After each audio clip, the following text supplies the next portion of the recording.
Добар ден, драги ученици, јас сум професор Стефани Видеска, предавам во Средното општинско училиште Гимназија Мирча Ацев Прилеп. Денес имаме македонски јазик и литература за втора година, односно четвртата наставна единица од темата развојот на македонскиот јазик и конкретната наставна единица погледите за јазикот на првите македонски писатели. За да почнеме со оваа наставна единица, нас не се потребни следните претходни знаења.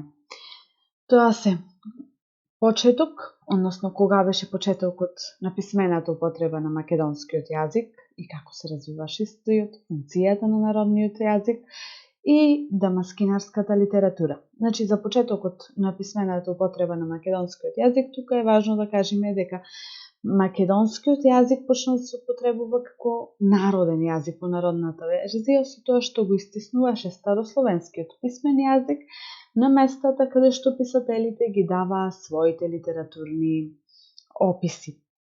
Односно, на местата каде што преведуваа, пишуваа конкретно на старословенски јазик, а додека на местата каде што можеа да го искажат своето мислење, го употребуваат народниот македонски јазик. Тоа е всушност и почетокот на писмената употреба на македонскиот јазик, кој до тогаш функционираше само во устна форма. Функцијата на народниот јазик прво е неиспланирана, некодифицирана, ненаметната. Таа доаѓа спонтано во пишаните текстови, за потоа да добие свесен карактер, односно со преводите на дамаскинарската литература. Тоа беа преводите од грчки на старословенски, односно народен македонски јазик. Одиме со новата наставна единица, ја започнуваме со првите македонски писатели. За да започнеме со првите македонски писатели, мораме да се потсетиме за историјата на Македонија, односно Македонија од 14 до 18 век, каде што е под османлиската власт и каде што немаме некој големо издигнување на културната дејност во Македонија. Тука се развива почеток на македонската граѓанска класа и почетокот на потребата да се развие македонскиот народен јазик, односно да се развие културата во Македонија. Тоа се случува во Македонија во 19 век и се создава со отварањето на училиштата, развојот на учебникарството, односно првите учебници во Македонија, со печатењето на првите книги и со оформувањето на народното творештво.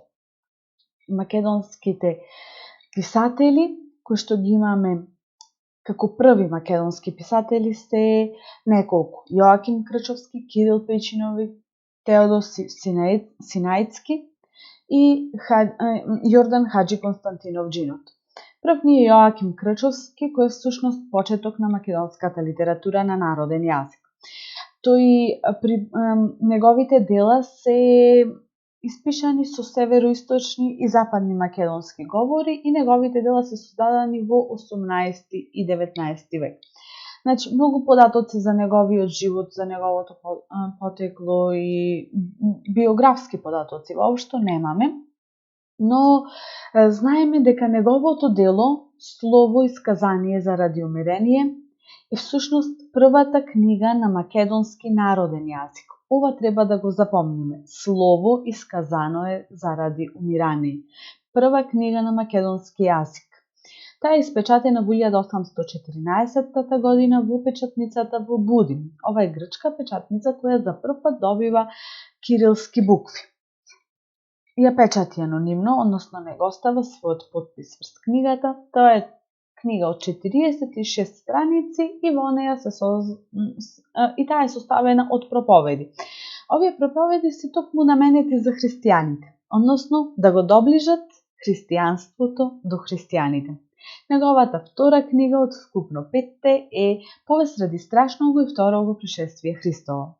Таа исто 1814 година издадена во Будин и таа содржи 46 страници и е составена од две беседи. Едната беседа е посветена за Христос, а другата е за пророкот Данаил. Третата книга е Сија книга Глагоема ја митарства. Таа книга е издадена 3 години подоцна од претходните две, односно 1817. Исто така во Будим, ова е поголема. Таа има 162 страници и тука се напишани апокривни легенди. Значи, што беа апокривни легенди, односно апокривни книги, учевме лани во прва година по македонски јазик. Апокривни книги ни се книгите кои што имаат црковна литература, но истата таа литература не е призната од црквата. Значи, апокривни легенди за патувањето на човековата душа по смртта.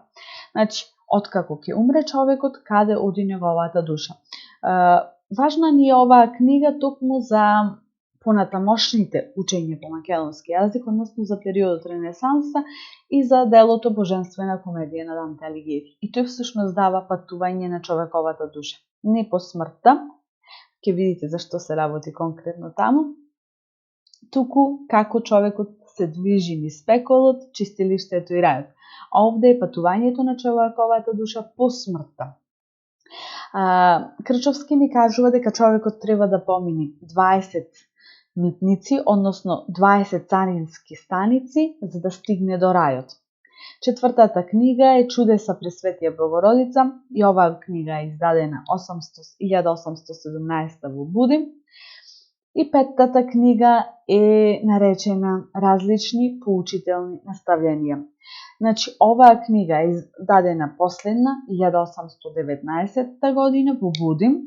Има религиозно-поучителен карактер, всушност е наменета повеќе како за поучување на христијаните, учениците во тоа време.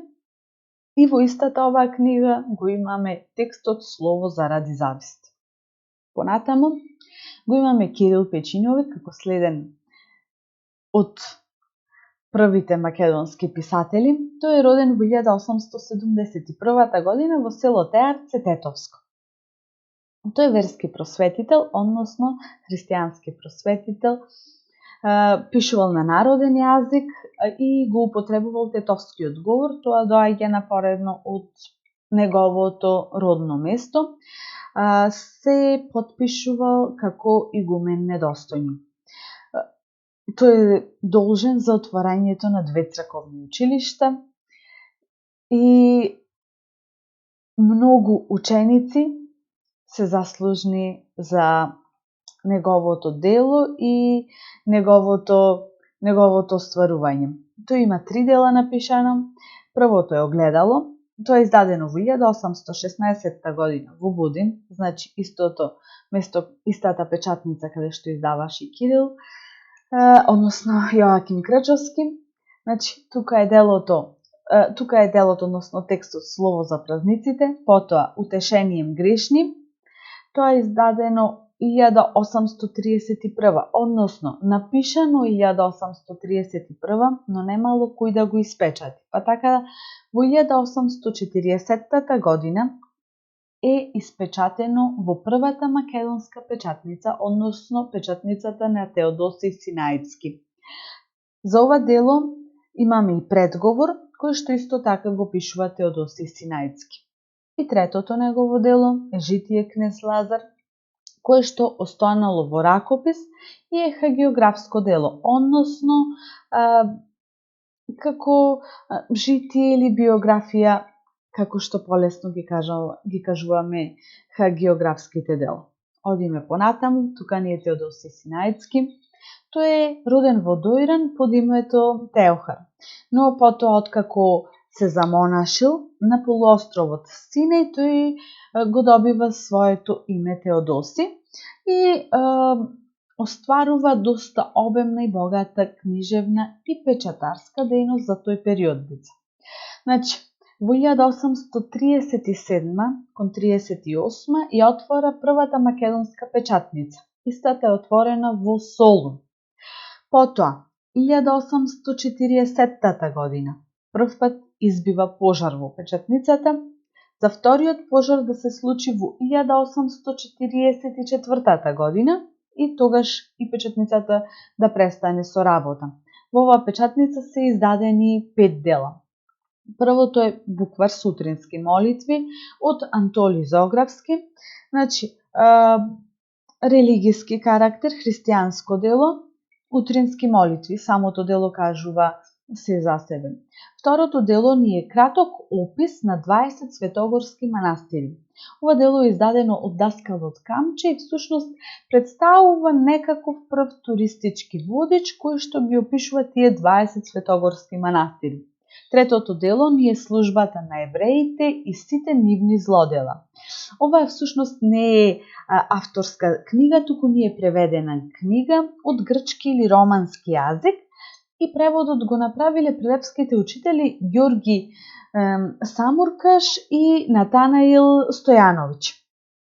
Потоа четвртото дело, како што кажавме во биографските податоци за Кирил Печиновиќ, е Утешение грешни. Предговорот го напишал Теодосиј Синајцки. И петтото е тријазичен речник од турски, грчки и македонски зборови. Следен од писателите, односно последен од првите македонски писатели, ни е Јордан Хаџи Константинов Џинот. Тој е роден во 1821 година во Велес, а починал 1882 година. Тој бил македонски просветител и преродбеник и изведувал просветителска и културна дејност. Исто така и тој број голема група на ученици. Бил учител во повеќе македонски места, Прилеп, Битола, Велес, но често бил затворен и гонет од градовите, односно не му било дозволувано да ја врши својата учебникарска, односно просветителска дејност. Сега, кога веќе не му било дозволена, тој отвара приватно училиште во Велес. Важно и карактеристично за него е да го спомниме неговото име Џинот, бидејќи бил многу голем, односно мал, па затоа го викале Џинот, а неговиот глас пак бил доволно силен за тој да ја има важноста и почитта кај македонските ученици. Направил превод и преработка на Доситеевата Ижица, а понатаму негови дела се Таблица Перваја, која всушност деца е првиот буквар на македонски народен јазик. Потоа напишал неколку песни, меѓу кои Труд ми е името, Плач на Скопското училиште, многу трудно е, Аврора, Рај Божи, Реката Вардар, Горка чаша, Кнез Лазара. По 3 се ставени драмски текстови. Значи, тие драмски текстови всушност се почеток на драмата во Македонија, но не се важни како драмски текстови, туку се важни за почетокот. Бидејќи тие се едноставни драмски текстови кои што немаат толку драмска важност колку што имаат историска и христијанска важност во тој период, но сепак Џинот е задолжен за развојот на првата драма во Македонија. Значи, како што кажавме, го пишува првиот македонски буквар, е прв творец на македонски песни и прв создавач на драмски текстови во Македонија. Одиме понатаму, односно следува вашата активност. Вие треба да напишете есеј за крајот на темата, како на наслов Развојот на македонскиот јазик од 14 до 19 век. Значи, имате 3 параграфи, односно вовед, главен дел и заклучок и 2 поврзувачки реченици, односно едната меѓу воведот и главниот дел и другата меѓу главниот и заклучокот. Есејот треба да има од 350 до 500 зборови, воведот од 80 до 100 зборови, главниот дел од 200 до 300 зборови и заклучокот од 80 до 100 зборови. Среќно. Овој час го завршуваме со следниот цитат. Дајмо повеќе одмор на јазикот, отколку на рацете. Значи, одморете го јазикот, но никогаш не ги одмарајте рацете. Имајте убав ден. Ви благодарам.